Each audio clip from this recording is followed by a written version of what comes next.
Ayan, so welcome back to my channel. Again, my name is Jap. So, kumusta naman kayo guys? Okay, so yan guys, maraming salamat po wala sa walang sawang pagsubaybay sa ating pong daily love reading. And kung ikaw ay naligaw lang sa ating channel at nagustuhan mo yung ganitong klase ng reading, so yan guys, advice ko sa'yo.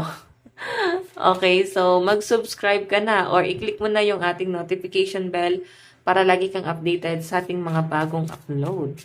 Okay, so sa mga nais naman magpa-private reading ay iwan ko na lang yung link sa atin pong description box below or pwede niyo ako guys i-direct message sa akin pong Facebook, Jade Tarot. Okay, so tignan natin guys, love reading. Tignan muna natin yung sitwasyon nyo, no? Love reading spirit guide. Love reading spirit guide. Connection. Okay, pwede nagtagal pala kayo guys ng person mo, pero habang tumatagal siguro tong relasyon nyo, parang hindi na siya guys nagiging healthy. May nakikita ko dito guys, mga personal problem, no? Kayo lang guys ang nakakalam ito.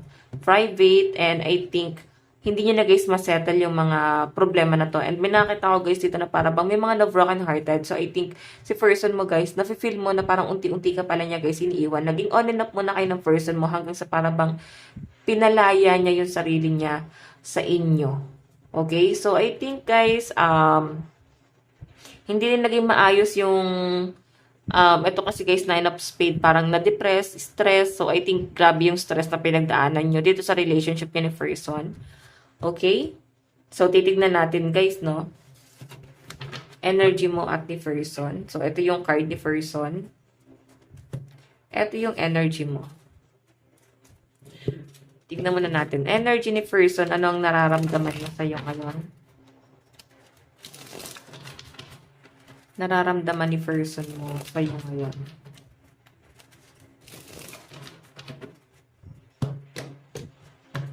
Nararamdaman.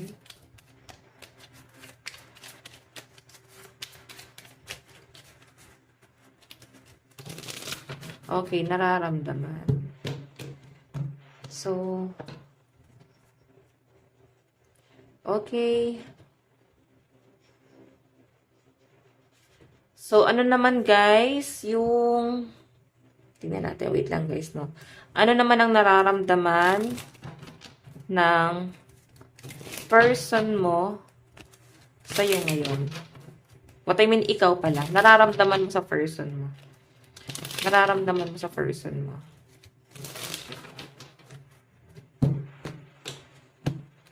Okay. Tignan natin guys, energy ni person. Nararamdaman ni person mo sa'yo ngayon. Meron tayong Queen of Wands. So, parang minamanifest ka ni person. Tignan mo.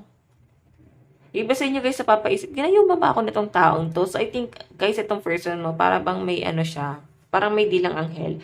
So, pag sinabi niya or hiniling niya, para bang mabilis na nangyayari. Or, pwede guys kasi na hindi ginayuma eh. Magaling siya guys magmanipula. Okay, yung mga taong magaling guys magmanipula, mapapansin nyo na para bang lumilit yung mundo mo tapos siya na lang yun nandoon. Okay, ayan no, Queen of Wands. Okay, so nakikita ko guys yung pagiging passionate sa inang person mo. I think mahal na mahal ka nitong taong to. Nakikita ko nga minamanifest ka niya or minsan pinagdadasal ka niya. Hindi kasi parang ginagawan ka ng kung ano ha. Si person guys, magaling lang talaga siya guys, manalangin. Siguro makaka-Diyos or pwedeng foreigner tong kadil mo. Kasi yung culture, nasa sense ko sa kanya, iba yung culture nila. Okay? So, tignan natin guys, ano naman po ang tingin ng person mo sa'yo ngayon. The Devil. Tignan mo naman, nakakalong, oh my God. Parang toxic ni person guys, the Devil. Tignan mo ha, yung pagkahawak niya sa kamay mo, oh, parang, okay, parang nadidemonyo siya minsan, no? Parang, grabe, napaka-strict, no? Ganun yung energy. Sa nakikita ko sa person mo, medyo ano rin siya, guys, mahigpit, no? Controlling, hindi, guys, parang hindi niya pinapakinggan yung mga sinasabi mo or yung ina-advise mo sa kanya. Okay? So, titignan natin guys, ano ba yung action ni person. Page of Swords. Tignan mo. pinagsasabihan ka niya na para kang bata. Okay, siguro sinasabi niya, hindi ka mature, napakaisip bata mo, ganyan. Na para bang hindi tama yung mga sinasabi mo. Siguro may mga dinedemand ka lang naman sa kanya na dapat lang naman guys ginagawa ng isang karelasyon. Pero guys, parang sa kanya napaka big deal nun. Para bang bigat na bigat siya na gawin yung bagay na yon. Okay, kasi guys, Page of Swords. Hindi ba? Parang nagagalit siya or mabilis mag-init ang ulo nitong taong to. Parang ano to, parang sobrang na-under ka nitong taong to. Parang hindi ka nakapalag sa kanya eh. Ang laking tao niya guys. Ganun yung nakikita ko sa kanya. Kasi, tignan mo yung energy niya oh. Masyado siya guys controlling at masyadong nagmamanipula. Minsan pag ayaw kanya kausap talagang hindi mo guys magagawa na makakausap siya no. Sa nakikita ko guys si person, parang batas. Okay? Wala siyang pakialam kung ano mararamdaman mo. So, masaktan ka man dyan or what, wala siyang pakialam doon. Okay? Alam niya guys kasi na mahal mo siya eh. Siguro guys kailangan magkaroon ka ng distansya. Di ba dapat papahabol ka rin? Or dapat guys, ang ginagawa mo rito, silent treatment mo rin siya. Pwede rin naman na dapat ginagawa mo is huwag ka masyadong attached dito sa taong to. Kasi alam niya yung kahinaan mo. Okay, tignan natin guys ano ba yung magiging outcome nitong ginagawa niya. Tignan mo, Wheel of Fortune, di ba? So, parang siya pa guys yung may gana dito na magalit or mag-demand na parang hindi na worth it tong relasyon na to. Na parang ganyan. So, di ba kagaya ng sabi ko kanina, may mga nabobroken hearted. Okay? Ito yung card natin na yan.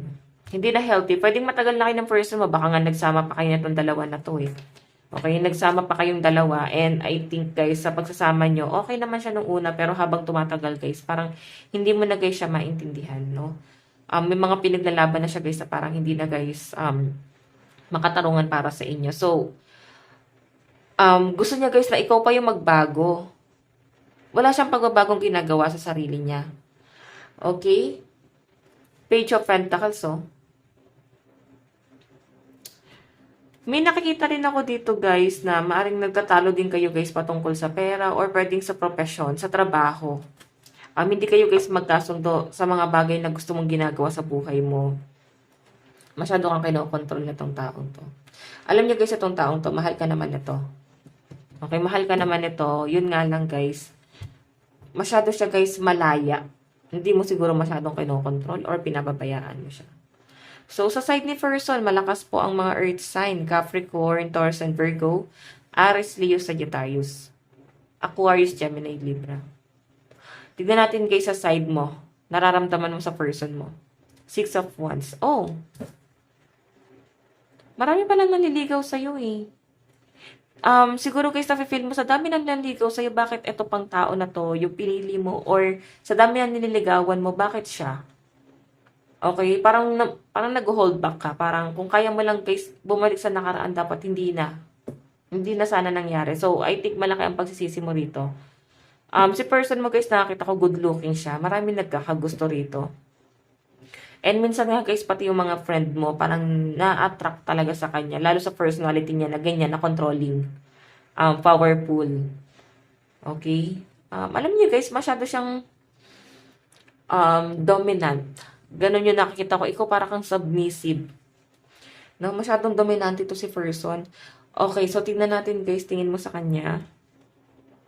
King of Pentacles. So alam nyo guys ito ha. Parang alam nyo yung nanliligaw eh. Parang nanliligaw siya pero sa panliligaw pa lang guys, masyado na siya guys batas or masyado ka na dyan guys kinokontrol or kinokort, no? Ginagard, ganon. Para kasing sure na siya na pagka ginusto niya dapat sa kanya. Okay? So, King of Pentacles yung energy niya. Matigas tong taong to. Yun ang tingin mo sa kanya. And, hindi naman siya guys ganun kapera. No? Hindi ganun kasagana yung pera ng person mo. Napoprovide naman niya kahit papano, dati, yung mga pangangailangan mo. Okay? So, tignan natin guys, ano naman ang magiging action mo for a Pentacles. So, isi-save mo yung sarili mo unti-unti, guys. Kasi yung action nyo, guys, Page of Swords. papanindigan mo kung ano yung pinaglalaban mo, guys. Kasi alam mo sarili mo may tama ka eh. So, si person mo, guys, na nakikita ko dito, lagi niya, guys, pinipinpoint na ikaw yung mali at siya yung tama. Mali yung ginagawa mo, ganito, ganyan. Siguro sobra siya, guys, talino. I think itong person mo, tahimik naman to. Pero, ikaw yung nakakaalam sa ugali niya. Diba? So, tignan natin, guys, yung outcome ng action mo. So, 8 of Wands, diba? Eh, no, pinapanindigan mo na kasi kaya mo nag-isip paglaban yung sarili mo. So, 8 of Wands, yung outcome niya, guys, is Wheel of Fortune. Gusto niya, guys, itama yung relasyon. Parang ikaw pa rin, guys, yung sinasabi niya dito na may mali. Wheel of Fortune eh. Gusto niya na parang bang ayusin mo kasi to para maayos tayo. Ikaw parang kung hindi na natin kayang ayusin or wala kang babaguhin, maghiwalay na lang tayo. Parang ganon. And sa nakakita ko sa inyo, guys, umaalis ka pero hinahabol ka ni person, no? Tuloy-tuloy pa rin, guys, yung pagsasalita niya kahit na ikaw ay lumalayo na. Parang wala kang ligtas sa kanya, kaya parang naiirita ka, natuto ka ng lumaban dito. Bottom of the deck mo, guys, Knight of Cups and Ace of Cups, di ba? Kung hindi niya, guys, ibibigay yung assurance or stability na gusto mo, wala na. Kasi mahal na mahal mo tong taong to, pero yung pagmamahal na yun, guys, yung unti-unti rin, guys, sumisira sa inyo. Okay, fear yung pagmamahal mo sa kanya. Walang halong keme, ganun. Walang halong, panloloko sa nakikita ko rito. Kasi Ace of Cups and 8 of Cups ka dito. Knight of Cups, di ba? Pure lang talaga yung pinakita mo sa kanya, guys. Though, wala ka naman masyadong dinedemand sa kanya, pero yun nga. Parang siya eh. Masyado siya, guys, dominante. So, sa side mo, guys, malakas po, no? Mas malakas ang fire sign.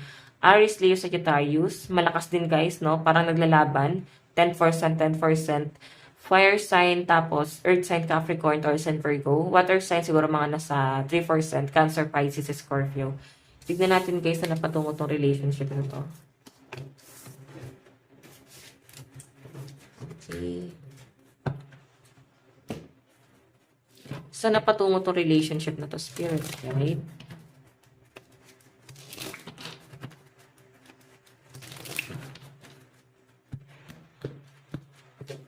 Saan na po patungo yung relationship? Saan na po patungo yung relationship? In the near future. So, meron tayo, guys, pride. Diba? Pataasan kasi kayo, guys, ng pride eh. Si person mo, guys, parang hirap. Ano ba ugali nito? Ang hirap, guys, ispilengin. So, ikaw, guys, nagiging matapang ka na rin. Kasi mabait ka naman eh, pero nahawa ka sa kanya eh. So, pride. Oh, ma-pride si person kasi gusto niya pa rin, guys, na maayos kayo. Pero hindi siya, guys, magpapakumbaba. Kung makita mo, guys, parang ikaw ng self-love dito, parang kung hindi maayos, hindi, mag-self-love ako. Kaya ko naman tumayo sa sarili kong mga paa. So, ikaw yung mag-struggle. Actually, guys, yes. Siya kasi yung mas nag-iisip pa sa inyong dalawa. Ikaw naman, straightforward kang tao. So, tignan natin, guys, meron tayong adventure. So, ikaw naman, guys, mabilis ka daw, guys, mag-move on. Siguro dahil sa pagta-travel mo or sa pagiging, ayun nga, sa pagiging adventurous mo. Tignan natin sa napatungo yung relationship niyong dalawa. O, luck.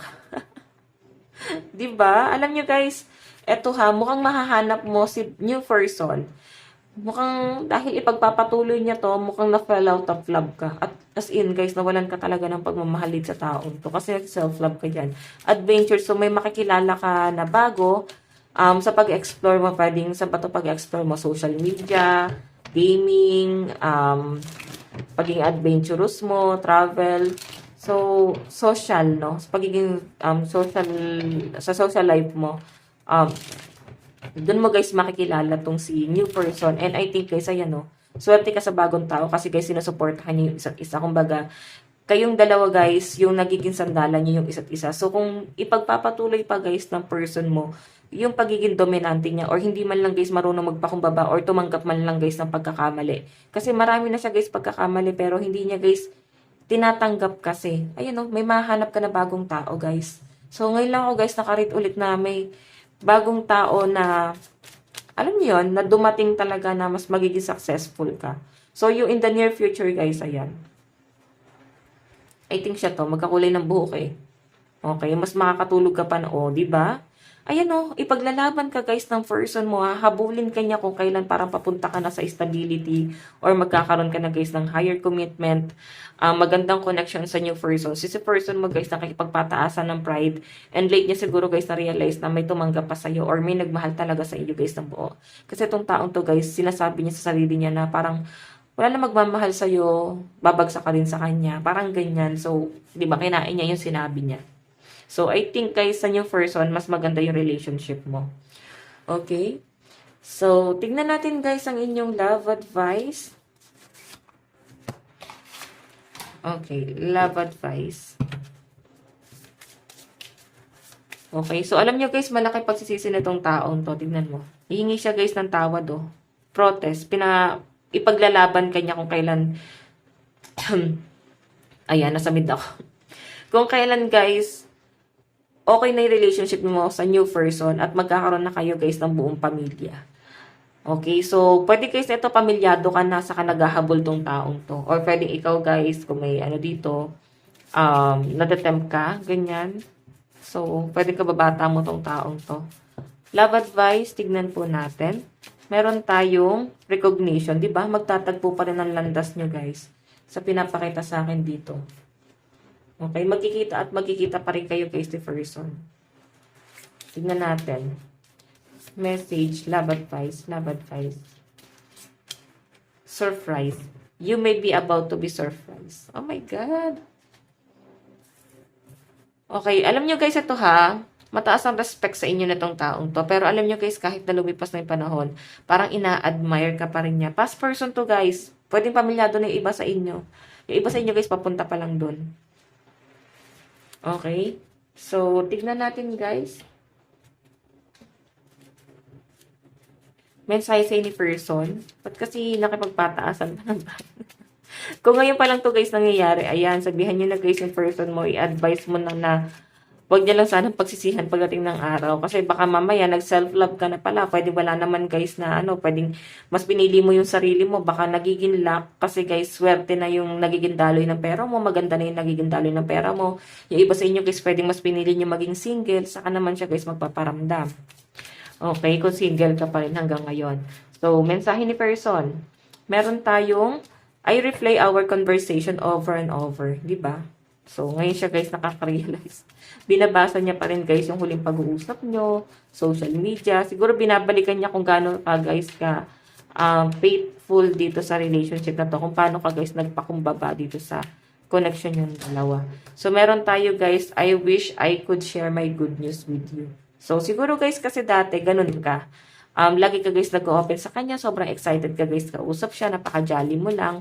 And mukhang ang laki na guys ng pagbabago mo ngayon. Meron tayong I want to be more than friends.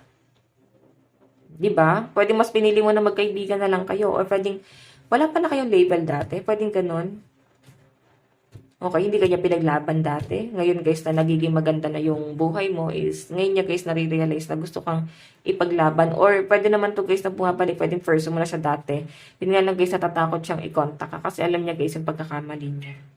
Okay, so guys, ito lang naman po ang inyong daily love reading. Ayan, sa mga nais pa lang magpa-private reading, i-message na lang ako guys sa akin pong Facebook, Jade Tarot. So, ayun guys, maraming salamat po. Bukas po ulit. God bless and love you. Bye-bye po.